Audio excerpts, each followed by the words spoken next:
Halo semuanya, selamat datang di channel Fitrayari. Selamat datang kembali di Evans Motor, tempat banyak mobil-mobil spesial ini. Dan selamat datang, selamat berjumpa dengan SUV terkencang di dunia. Inilah Aston Martin DBX 707.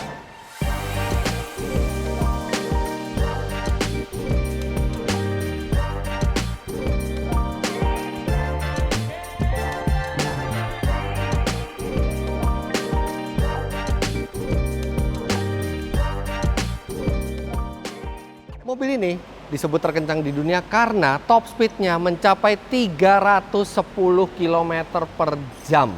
Mengalahkan pemegang rekor sebelumnya yaitu Lamborghini Urus dan Bentley Bentayga Speed yang sama-sama mencatat 305 km per jam. Tapi dia bisa menembus 310 km per jam. Ada mungkin calon SUV, kalau itu bisa dibilang SUV yang akan lebih kencang lagi yaitu Ferrari Purosangue dengan 725 HP yang artinya lebih besar tenaganya dari mobil ini.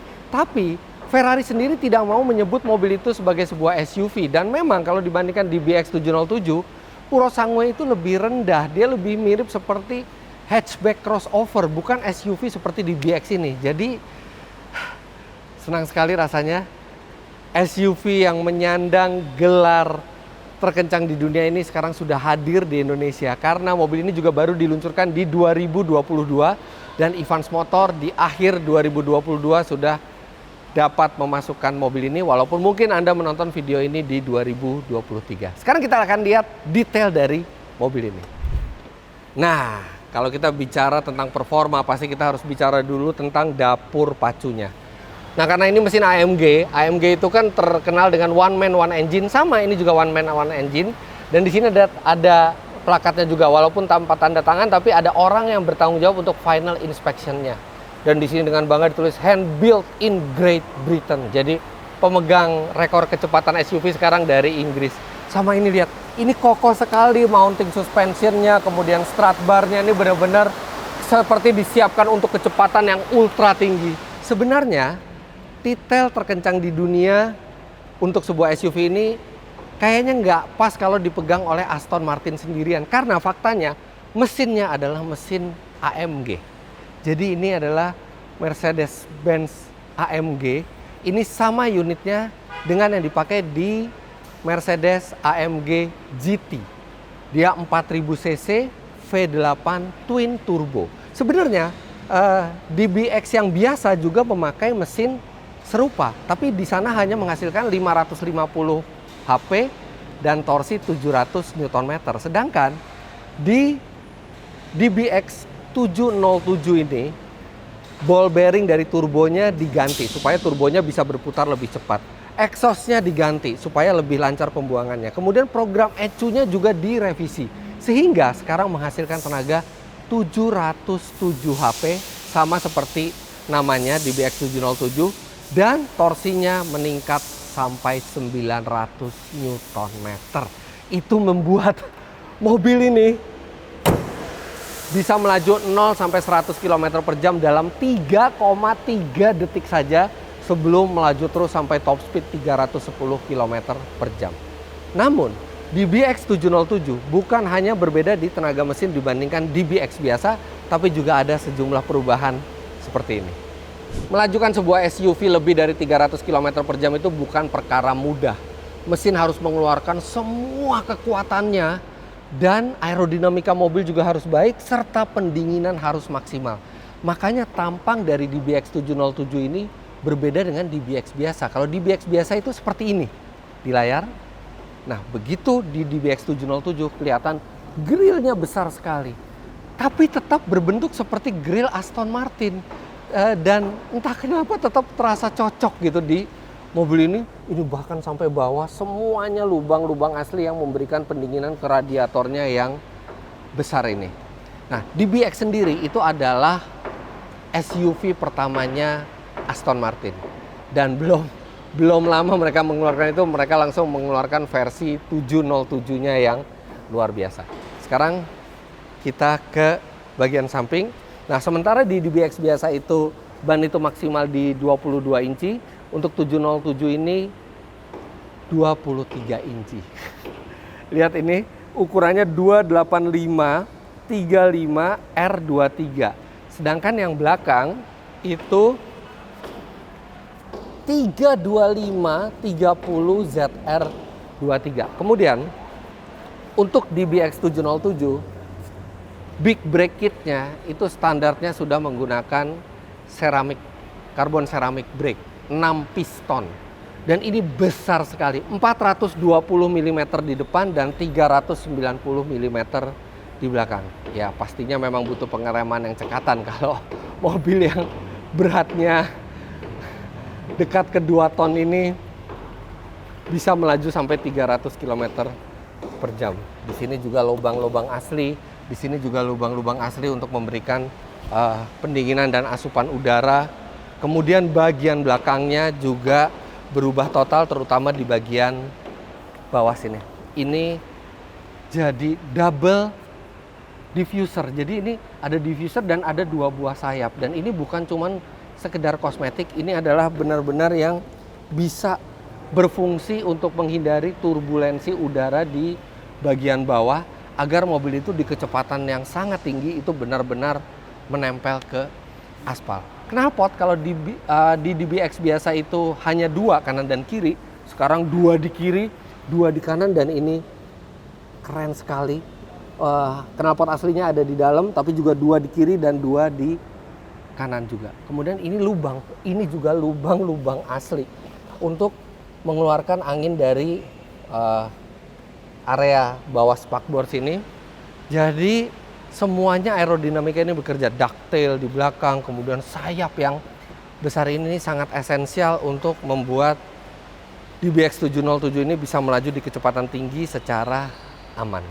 Tapi ini adalah sebuah SUV.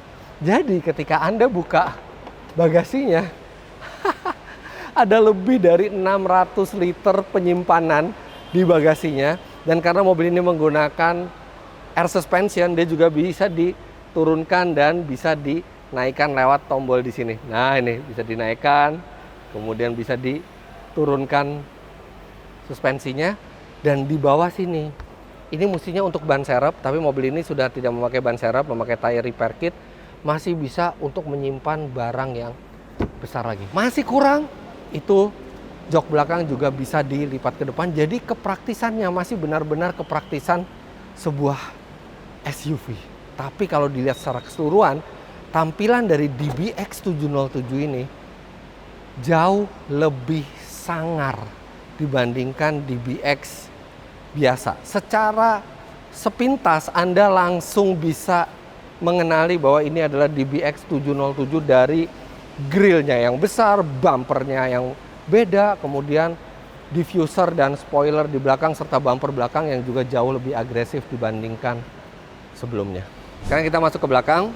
Nah, sebelumnya kita lihat dulu bukaan pintunya seperti ini. Nah, ini penting juga untuk menjaga mobil itu lebih aerodinamis. Jadi bukaan pintu itu tidak keluar, tapi rata dengan bodi. Nah, ini frameless. Depan juga frameless. Lihat, tidak ada frame-nya di sini, dan kacanya itu ketika ditutup dia naik ke atas, ketika dibuka dia turun sedikit ke bawah. Oke, sekarang kita akan masuk ke dalam. Sebelumnya saya cocokin dulu posisi nyetir di depan. Oke, biar pas dulu. Oh, Anda masih kejauhan.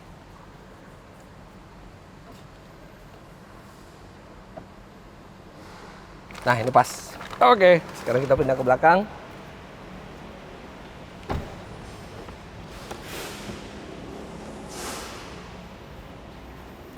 Wah, dipilih optionnya pakai yang kulit hitam berpadu merah. Benar-benar sporty. Ini kursinya kaku ya. Ini kursinya keras, tapi ini sangat suportif walaupun di belakang, dan paha itu tersangga dengan baik, serta pemandangannya indah di depan. Lihat ini, kursinya carbon fiber yang depan dengan bolongan di sini seperti kursi balap.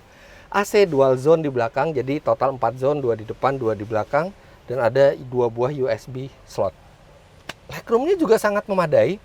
Ini posisi berkendara saya. saya tingginya 177 cm dan lihat ini, legroomnya masih besar. Kemudian walaupun dia dilengkapi dengan panoramic roof, tapi headroomnya juga masih besar. Kemudian di sini ada armrest dan senangnya nih, cup holdersnya itu diletakkan di tengah. Jadi kalaupun kita taruh minuman di sini, tangan tetap bisa bersandar secara nyaman. Lubang AC ada di pilar B. Tidak banyak lagi yang bisa dimainkan di belakang, tapi wah, depannya keren banget. Ini bukan pintunya juga keren loh ini. Model seperti ini. Kaca yang digunakan di BX707 ini tebal sekali karena dia double glass. Ini jadi ada dua kaca yang dipisahkan oleh satu medium supaya menghasilkan peredaman suara yang superior. Nah ini pintunya juga udah dilengkapi dengan penyedot vakum ya. Jadi kalau kita tutup tidak rapat seperti ini, misalnya kita tidak rapat seperti ini, rapat juga. Nah, dia merapat sendiri mungkin karena kalau Anda habis jalan 300 km per jam, tangan Anda mungkin terlalu lemas buat menutup pintu sampai rapat. Nah, sekarang kita nyalain dulu. Seperti biasa, tradisi Aston Martin menyalakan itu di sini. Dan lihat ini, transmisi di sini semua ini hanya Aston Martin yang seperti ini. Jadi tidak ada tuas transmisi lagi di mana-mana. Kita start engine.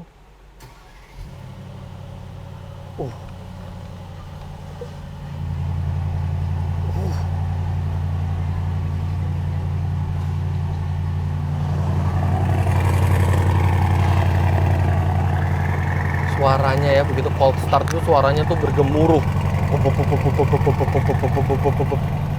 Jadi ini knalpotnya bisa diatur, bisa yang tanpa suara, bisa yang bersuara. Kalau tanpa suara halus, normal. Begitu kita tambahin suara, nah dia ada suara. Dan coba kita gas sekarang.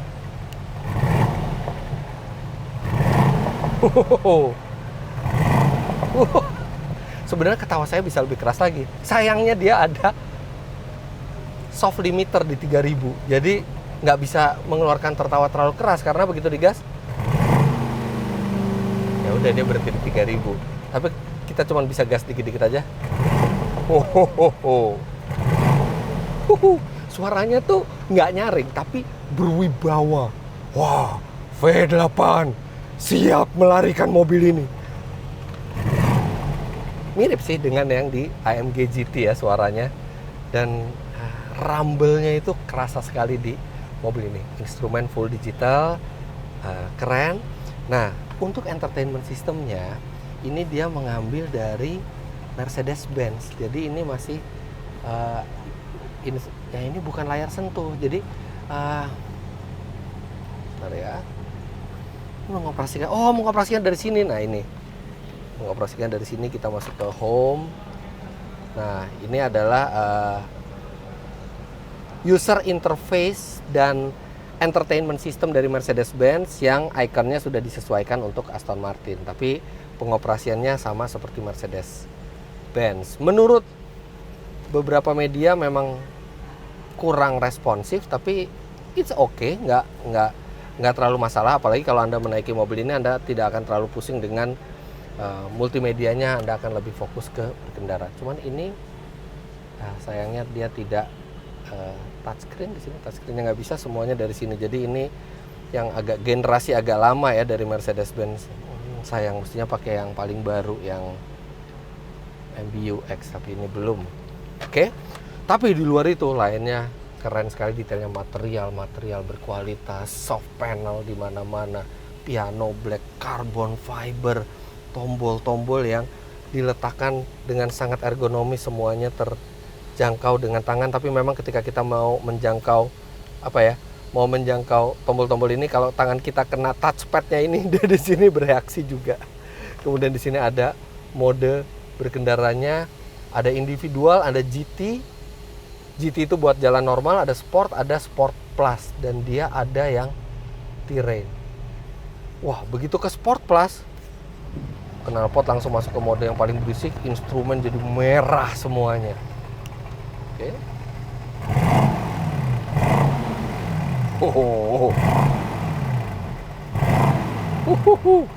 Oke, kemudian setirnya ini perpaduan antara kulit dan suede.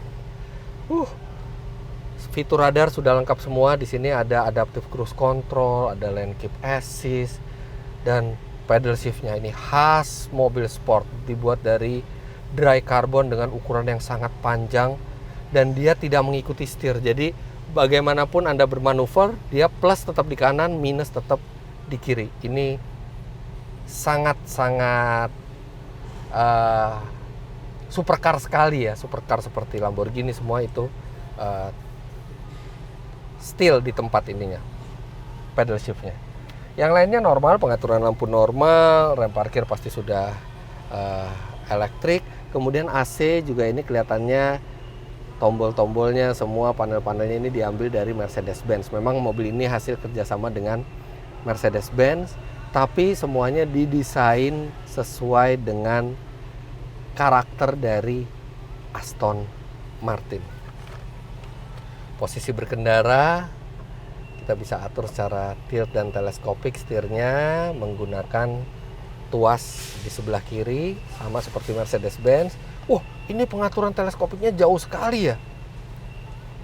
Wah, dan ini membuat posisi berkendaranya itu mirip sports car. Kita kaki itu cenderung untuk lurus ke depan, dan ini posisi berkendaranya one of the best buat sebuah luxury SUV. Kemudian pengaturan suspensi, Anda bisa mengatur suspensi 3 settingan dari mulai paling lunak sampai paling kencang. Kemudian mobil ini juga dilengkapi dengan kamera 360 ya, jadi kita bisa ngelihat ke sekitar juga. Lupa saya nggak touchscreen. Nah, ini ada kamera 360-nya juga, resolusinya cukup baik. Kemudian dia dilengkapi juga dengan manual mode, jadi ada S Plus, ada manual mode, kita pindah gigi di sini. Nah, ini ada fitur radar lainnya, dan di sini ada laci. Lacinya itu ada 2 buah USB slot lagi di dalamnya. Ini sepertinya split ya. Apakah bisa dibuka? Oh, dia bisa dimajukan secara individual. Keren juga. Jadi kalau lagi nggak bawa minuman, kita bisa majukan. Jadi ini sandaran tangannya jadi lebih proper dan lebih nyaman. Kalau kita mau bawa minuman, kita tinggal mundurkan ke belakang untuk memberi tempat untuk minuman di sini. Ini udah bezel-less juga ya, tidak pakai bezel juga. Ini lampu kaca spionnya. Kemudian ada panggilan SOS juga di sini, tapi yakin di Indonesia pasti nggak bekerja. Pendingin kursi dan pemanas kursi juga sudah standar di mobil ini. Kalau saya sama mobil, pemanas kursi cuma buat ngerjain satu sama lain aja. Nah, ini panelnya ada panel fisik dan ada juga panel sentuh di sini ya. Ini benar-benar menggugah sekali untuk dikendarai ini mobil. Kemudian ini bahunya juga tinggi ya, bahu pintunya. Jadi itu menimbulkan perasaan seperti kita terkungkung dan terlindungi, terasa lebih aman. Pahatan-pahatannya di instrumennya, ini instrumennya keren sekali. Nah, menunya juga menu Mercedes-Benz di sini, kelihatan sekali ini menu Mercedes-Benz. Dan dia bisa diganti-ganti di tiap panelnya, di kanan atau di kiri itu bisa diganti sesuai dengan kemauan kita, informasi apa yang ingin kita tampilkan. Tapi terasa Mercedes-Benz ya. Walaupun secara desain ini sangat-sangat Aston Martin. Oh, ini yang menyenangkan. Ada wireless charging di bawah, dan ada tempat penyimpanan yang lumayan lega. Jadi ini konsolnya, ini konsol mengambang ya, di bawahnya masih ada space lagi. Secara overall ini adalah interior yang sangat menyenangkan dan sangat membuat percaya diri kalau kita mau berjalan 300 km per jam. Ini sebelum saya turun, lihat ini. Ini dibikin kecil-kecil buat mengatur power seat-nya, dan ini bentuknya tuh unik sekali ya. Begitu juga dengan pengatur spion, ini juga bentuknya dibikin unik sekali, sehingga walaupun elektronik dari mobil ini dikerjakan oleh Mercedes-Benz, tapi tetap terasa eksklusif. Sampai kapan DBX707 ini akan menjadi SUV terkencang di dunia? Ya, hanya waktu yang bisa menentukan. Tapi yang jelas mobil ini sudah memiliki satu cerita sejarah, bahwa ketika diluncurkan dia menjadi SUV terkencang di dunia, dan itu akan tercatat. Sama seperti Bentley Bentayga, sama seperti Lamborghini Urus yang walaupun sekarang mereka bukan pemegang rekor lagi, tapi pernah memegang rekor tersebut. Ditambah DBX 707 ini kerennya minta ampun. Aston Martin emang nggak pernah salah ketika mendesain sebuah mobil. Nah, untuk keterangan lebih lanjut mengenai Aston Martin DBX 707 ini, Anda bisa DM ke Instagram dari Ivans Motor di sini. Anda bisa bertanya semua detailnya, termasuk availability dari mobil ini di sana. Tapi untuk video kali ini, sekian dulu. Jangan lupa Anda klik like bila menyukai video ini, komentar di bawah, dan subscribe ke channel Fitra Eri jika Anda belum. Terima kasih banyak Anda sudah menyaksikan. Sampai jumpa di video selanjutnya. Bye-bye.